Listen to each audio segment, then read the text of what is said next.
Today we're going to be showing you our 4018 with a burner system on it. This particular burner is good for about 10 to 12 gallons a minute. This machine is going to run 18 gallons a minute. So the highest temperature we're going to see with it is right around 130 degrees.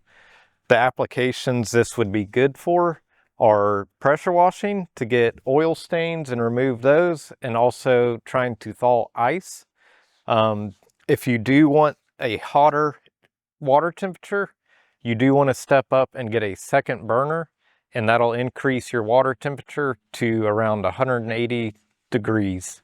When you do that, you do want to make sure your hose is rated for the correct temperature. This machine is also equipped with 600 gallons of water storage.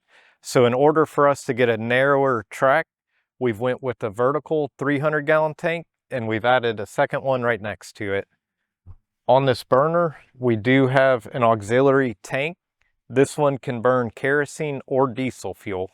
And if we come around this side, we have a thermostat to control the water temperature. So again, with one burner, we're looking right around 130 degrees maximum. So we do have this burner maxed out. As always, our units come standard with the antifreeze and fuel tank. This one is equipped with our mini kit.